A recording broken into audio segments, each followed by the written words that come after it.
right, so this is something that I absolutely could not stop laughing at. This is absolutely hilarious. So, of course, you guys are all aware of Mr. Ben Shapiro.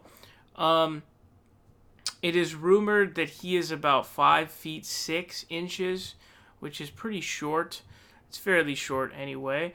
And so there may be a sort of Napoleonic complex going on there. I'm not exactly sure, but a lot of people talk about that. It is rumored that he is also insecure about that.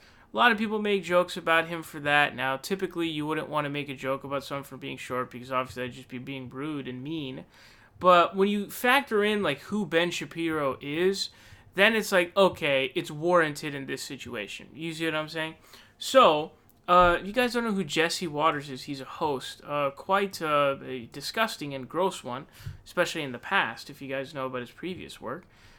He and Ben Shapiro have collaborated. He's brought Ben Shapiro on his show.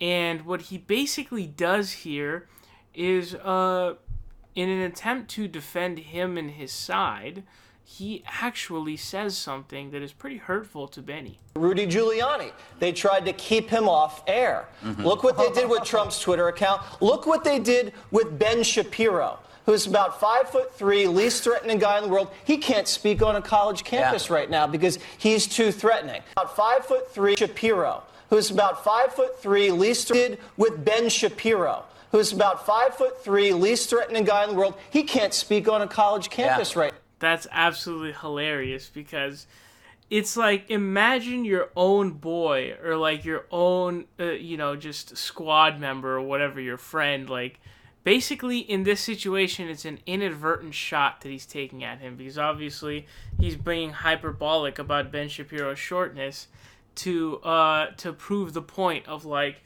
the extent and to prove the point that essentially lefties are trying to ban free speech from conservatives. So he's trying to prove a point there. And so in an attempt to prove his point further, he basically goes, look, man, there's this dude who's 5'3", and the least, like I said, the least threatening guy in the world. That obviously is a reference to his extremely skinny, sort of very small, body type. So, that's pretty accurate. I would imagine that no one is very frightened by Ben Shapiro's physicality or anything like that. I would imagine there are women who could beat him up. But anyways, this is just absolutely hilarious to me because the poor guy, which he's not a poor guy, but, the poor guy is getting shots jabbed at him from his own boys. I mean, I just find that to be super hilarious.